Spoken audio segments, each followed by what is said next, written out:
নমস্কার। তব কথামৃতং তপ্ত জীবনং কবিভিড়িতং কল্মষাপোহম শ্রবণমঙ্গলং শ্রীমদাততং ভুবি গৃণন্তি ये ভূরিদা জানাহা। শ্রী শ্রী ঠাকুর রামকৃষ্ণ পরমহংসদেবের চরণে আমার ভুলুণ্ঠিত প্রণাম জানাই। অমৃতকথা চ্যানেলে আমার সকল শ্রোতা বন্ধুকে জানাই স্বাগত। এখন আপনারা শুনবেন শ্রী শ্রী রামকৃষ্ণ কথামৃতের পাঠ। অমৃতকথা চ্যানেলটি আপনাদের ভালো লাগলে চ্যানেলটিকে সাবস্ক্রাইব করবেন।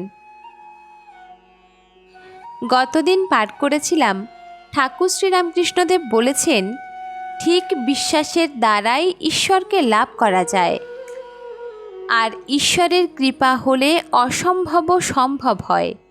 তবে মাঝে মাঝে নির্জনে সাধন ভজন করে ঈশ্বর লাভ করে সংসারে থাকতে হয়। আজকে পাঠ করছি 1883 খ্রিস্টাব্দের 23শে সেপ্টেম্বর এবং 26শে সেপ্টেম্বরের কিছু ঘটনা। ঠাকুর শ্রীরামকৃষ্ণদেব দক্ষিণেশ্বর মন্দিরে ভক্ত সঙ্গে বসিয়া আছেন। দিনটি রবিবার, 23শে সেপ্টেম্বর 1883 খ্রিস্টাব্দ, ভাদ্র কৃষ্ণা সপ্তমী তিথি। রাখাল, মাস্টার, রাম, হাজরা প্রভৃতি ভক্তগণ উপস্থিত আছেন। হাজরা মহাশয় বাহিরের বারান্দায় বসিয়া আছেন। নিত্যগোপাল, তারক প্রভৃতি ভক্তগণ রামের বাড়িতে থাকেন। তিনি তাহাদের যত্ন করিয়াই রাখিয়াছেন। রাখাল মাঝে মাঝে শ্রীযুক্ত অধর সেনের বাড়িতে গিয়া থাকেন। নিত্যগোপাল সর্বদাই ভাবে বিভোর।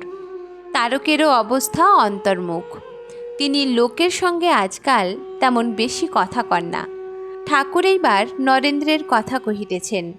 একজন ভক্তের প্রতি বলিতেছেন, নরেন্দ্র তোমাকেও লাইক করে না। এবার মাস্টারের প্রতি বলিলেন, কই অধরের বাড়ি নরেন্দ্র এলো না কেন? একাধারে নরেন্দ্রের কত গুণ, গাইতে বাজাতে পারে, লেখাপড়ায়ও তার কত গুণ। সেদিন কাপ্তেনের গাড়িতে এখান থেকে যাচ্ছিল। কাপ্তেন অনেক করে বলল তার কাছে বসতে। নরেন্দ্র ওধারে গিয়ে বসল, কিন্তু কাপ্তেনের দিকে ফিরে চেয়েও সে দেখল না। শুধু পাণ্ডিত্যে কি হবে, সাধন ভজন চাই। এদেশের গৌরী পণ্ডিত ছিল, সাধকও ছিল, শাক্ত সাধক। মার ভাবে মাঝে মাঝে উন্মত্ত হয়ে যেত। মাঝে মাঝে বলতো, হা রে রে রে নিরালম্ব লম্বোদর জননী কং ইয়ামি শরণম। তখন পণ্ডিতেরা কেঁচো হয়ে যেত, আমিও আবিষ্ট হয়ে যেতুম। আমার খাওয়া দেখে বলতো, তুমি ভৈরবী নিয়ে সাধন করেছ। একজন কর্তাভজা নিরাকারের ব্যাখ্যা করলে, নিরাকার অর্থাৎ নীরের আকার। গৌরী তাই শুনে মহা রেগে গেল। প্রথম প্রথম একটু গোঁড়া শাক্ত ছিল, তুলসী পাতা পর্যন্ত দুটো কাঠি করে তুলত, ছুঁতো না। তারপর সে বাড়ি গেল। বাড়ি থেকে ফিরে এসে আর অমন করে নাই। আমি একটি তুলসী গাছ কালীঘরের সম্মুখে পুঁতেছিলাম, তা মরে গেল। পাঁঠা বলি যেখানে হয় সেখানে নাকি তুলসী হয় না। গৌরী সব বেশ ব্যাখ্যা করত। এ ওই ব্যাখ্যা করত, এ শিষ্য, ওই তোমার ইষ্ট। আর রাবণের 10 মুণ্ড বলতো 10 ইন্দ্রিয়। তমগুণে কুম্ভকর্ণ, রজগুণে রাবণ, আর সত্যগুণে বিভীষণ। তাই বিভীষণ রামকে লাভ করেছিল। ঠাকুর মধ্যাহ্নে সেবার পর একটু বিশ্রাম করিতেছেন। কলিকাতা হইতে রাম, তারক প্রভৃতি ভক্তগণ আসিয়া উপস্থিত হইলেন। ঠাকুরকে প্রণাম করিয়া তাহারা মেঝেতে বসিলেন। মাস্টারও মেঝেতে বসিয়া আছেন। রাম বলিতেছেন, আমরা খোল বাজনা শিখিতেছি। ঠাকুর বলিলেন, নিত্যগোপাল বাজাতে শিখেছে? রাম বললেন, না, সে অমনি একটু সামান্য বাজাতে পারে। ঠাকুর জিজ্ঞাসা করলেন, আর তারক? রাম উত্তর দিলেন, সে অনেকটা পারবে। ঠাকুর এবার বললেন, তাহলে আর অত মুখ নিচু করে থাকবে না। একটা দিকে খুব মন দিলে ঈশ্বরের দিকে তত থাকে না। রাম বললেন, আমি মনে করি আমি যে শিখেছি কেবল সংকীর্তনের জন্য। ঠাকুর শ্রীরামকৃষ্ণ মাস্টারের প্রতি বলিলেন, তুমি নাকি গান শিখেছ? মাস্টার সহাস্যে বলিলেন, আগে না, অমনি একটু উঁ আ করি। ঠাকুর বললেন, তোমার ওটা অভ্যাস আছে? থাকে তো বলো না, আর কাজ নাই জ্ঞান বিচারে, দে মা পাগল করে। দেখো, ওইটা আমার ঠিক ভাব। হাজরা মহাশয় কারু কারু সম্বন্ধে ঘৃণা প্রকাশ করিতেন। তাই ঠাকুর রাম প্রভৃতি ভক্তদের প্রতি বলিতেছেন, ও দেশে একজনের বাড়ি প্রায় সর্বদাই গিয়ে থাকতাম। তারা সমবয়সী। তারা সেদিন এসে এখানে 2-3 দিন ছিল। তাদের মা ওইরূপ সকলকে ঘৃণা করত। শেষে সেই মার পায়ের খিল কীরকম করে খুলে গেল আর পা পচতে লাগলো। ঘরে এত পচা গন্ধ হলো যে লোকে ঢুকতে পারত না। হাজরাকে তাই ওই কথা বলি, আর বলি, কারুকে নিন্দা করো না। বেলা প্রায় 4টা হইল। ঠাকুর ক্রমে মুখ প্রক্ষালনাদি করিবার জন্য ঝাউতলায় গেলেন। ঠাকুরের ঘরের দক্ষিণ পূর্ব বারান্দায় শতরঞ্চি পাতা হইল। সেখানে ঠাকুর ঝাউতলা হইতে ফিরিয়া আসিয়া উপবেশন করিলেন। রাম প্রভৃতি উপস্থিত আছেন। শ্রীযুক্ত অধর সেন সুবর্ণ বণিক তার বাড়িতে রাখাল অন্নগ্রহণ করিয়াছেন বলিয়া রামবাবু কি বলিয়াছেন? বললেন, অধর পরম ভক্ত। এইসব কথাবার্তা হইতেছে। সুবর্ণ বণিকদের মধ্যে কারু কারু কি স্বভাব, একজন ভক্ত তা রহস্যভাবে বর্ণনা করিতেছেন, আর ঠাকুর হাসিতেছেন।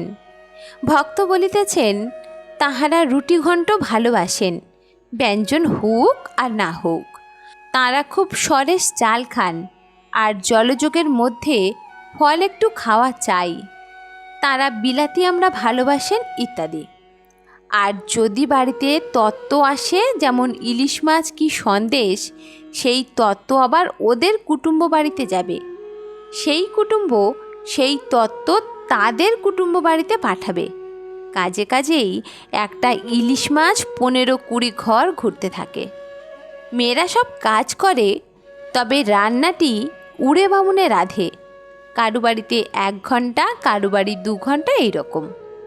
একটি উড়ে বামুন কখনো কখনো আবার 4-5 জায়গায়ও রাঁধে। ঠাকুর হাসিতেছেন, কিন্তু নিজে কোনো মত প্রকাশ করিতেছেন না। সন্ধ্যা হইল। উঠানে উত্তর পশ্চিম কোণে ঠাকুর দণ্ডায়মান ও সমাধিস্থ। অনেকক্ষণ পরে বাহ্য জগতে মন আসিল। ঠাকুরের কি আশ্চর্য অবস্থা! আজকাল প্রায়ই সমাধিস্থ। সামান্য উদ্দীপনে বাহ্যশূন্য হন, আর ভক্তেরা যখন আসেন তখন একটু কথাবার্তা কন, নচেৎ সর্বদাই অন্তর্মুখ। পূজা জপাদি কর্ম আর করিতে পারেন না তিনি। সমাধি ভঙ্গের পর দাঁড়াইয়া দাঁড়াইয়াই জগন্মাতার সহিত তিনি কথা কহিতেছেন। বলিতেছেন, মা, পূজা গেল, জপ গেল। দেখো মা, যেন জড়ো করো না, সেব্য সেবক ভাবেই দেখো। মা, যেন কথা কইতে পারি, যেন তোমার নাম করতে পারি, আর তোমার নাম গুণকীর্তন করব, গান করব মা। আর শরীরে একটু বল দাও মা, যেন আপনি একটু চলতে পারি। যেখানে তোমার কথা হচ্ছে, যেখানে তোমার ভক্তরা আছে, সেই সব জায়গায় যেন যেতে পারি। ঠাকুর আজ সকালে কালীঘরে গিয়া জগন্মাতা শ্রী পাদপদ্মে পুষ্পাঞ্জলি দিয়াছেন। তিনি আবার জগন্মাতার সঙ্গে কথা কহিতেছেন। বলিতেছেন, মা, আজ সকালে তোমার চরণে 2টো ফুল দিলাম, ভাবলাম বেশ হলো। আবার পূজার দিকে মন যাচ্ছে। তবে মা, আবার এমন হলো কেন? আবার জ্বরের মতো কেন করে ফেলছো? ভাদ্র কৃষ্ণা সপ্তমী তিথি, এখনও চন্দ্র উদয় হয় নাই, রজনী তমসাচ্ছন্ন। ঠাকুর এখনও ভাবাবিষ্ট। সেই অবস্থাতেই নিজের ঘরের ভিতর ছোটো খাটটিতে বসিলেন। আবার জগন্মাতার সঙ্গে তিনি কথা কহিতেছেন। এইবার বুঝি ভক্তদের বিষয়ে মাকে কি বলিতেছেন। ঈশান মুখোপাধ্যায়ের কথা তিনি বলিতেছেন। বলিলেন, ঈশান বলিয়াছেন, আমি ভাটপাড়ায় গিয়া গায়ত্রীর পুরস্চরণ করিব। ঠাকুর তাকে বলিয়াছিলেন যে কলিকালে বেদমত চলে না। জীবের অন্নগত প্রাণ, আয়ু কম, দেহবুদ্ধি বিষয়বুদ্ধি একেবারে যায় না। তাই ঈশানকে মাতৃভাবে তন্ত্রমতে সাধন করিতে উপদেশ দিয়েছিলেন।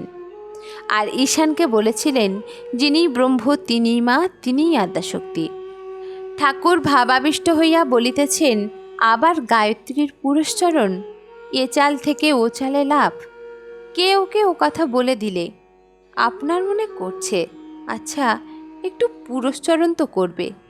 এবার তিনি মাস্টারের প্রতি বলিলেন, আচ্ছা আমার কি এসব বাইয়ে না ভাবে? মাস্টার অবাক হইয়া দেখিতেছেন যে ঠাকুর শ্রীরামকৃষ্ণ জগন্মাতার সঙ্গে এরূপ কথা কহিতেছেন। তিনি অবাক হইয়া দেখিতেছেন ঈশ্বর আমাদের অতি নিকটে, বাহিরে আবার অন্তরে। অতি নিকটে না হলে ঠাকুর শ্রীরামকৃষ্ণ চুপি চুপি তার সঙ্গে কেমন করে কথা করছেন? এর ঠিক দুদিন পর 26শে সেপ্টেম্বর 1883 খ্রিস্টাব্দ, ভাদ্র মাসের কৃষ্ণা দশমী তিথি, দিনটি বুধবার। বুধবারে ভক্ত সমাগম কম, কেননা সকলেরই কাজকর্ম আছে। ভক্তেরা প্রায় রবিবারেই অবসর হইলে ঠাকুরকে দর্শন করিতে আসেন। মাস্টার বেলা 1:30টার সময় ছুটি পাইয়াছেন। 3টার সময় তিনি দক্ষিণেশ্বর কালী মন্দিরে ঠাকুরের কাছে আসিয়া উপস্থিত হলেন। এই সময় রাখাল লাটু ঠাকুরের কাছে প্রায় থাকতেন। আজ 2 ঘণ্টা পূর্বে কিশোরীও আসিয়াছেন। ঘরের ভিতর ঠাকুর ছোট খাটটির উপর বসিয়া আছেন। মাস্টার আসিয়া ভূমিষ্ঠ হইয়া প্রণাম করিলেন। ঠাকুর কুশল জিজ্ঞাসা করিয়া নরেন্দ্রের কথা পাড়িলেন। ঠাকুর মাস্টারের প্রতি বলিলেন, হ্যাঁ গা, নরেন্দ্রের সঙ্গে দেখা হয়েছিল? সহাস্যে বললেন, নরেন্দ্র বলেছে উনি এখনও কালীঘরে যান, যখন ঠিক হয়ে যাবে তখন আর কালীঘরে যাবেন না। এখানে মাঝে মাঝে আসে বলে বাড়ির লোকেদের বড় বেজার। সেদিন এখানে এসেছিল গাড়ি করে, সুরেন্দ্র তার গাড়ি ভাড়া দিছিল। তাই নরেন্দ্রের পিসি সুরেন্দ্রের বাড়ি গিয়া ঝগড়া করতে গেছিল। ঠাকুর নরেন্দ্রের কথা কহিতে কহিতে গাত্রোত্থান করিলেন। কথা কহিতে কহিতে উত্তর পূর্ব বারান্দায় গিয়া দাঁড়াইলেন। সেখানে হাজরা, কিশোরী, রাখালাদি ভক্তেরা আছেন। অপরাহ্ন হইয়াছে। ঠাকুর বলিলেন, হ্যাঁ গা, তুমি আজ যে বড় এলে, স্কুল নাই? মাস্টার বললেন, আজ 1:30টার সময় ছুটি হয়েছিল। ঠাকুর বললেন, কেন এত সকাল? মাস্টার বললেন, বিদ্যাসাগর স্কুল দেখতে এসেছিলেন। স্কুল বিদ্যাসাগরের, তাই তিনি এলে ছেলেদের আনন্দ করবার জন্য ছুটি দেওয়া হয়। ঠাকুর বললেন, বিদ্যাসাগর সত্য কথা কয় না কেন?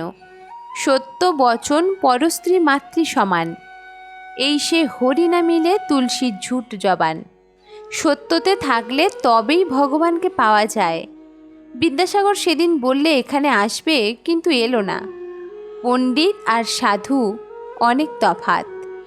শুধু পণ্ডিত যে তার কামিনী কাঞ্চনে মন আছে, সাধুর মন হরিপাদ পদ্মে। পণ্ডিত বলে এক আর করে এক।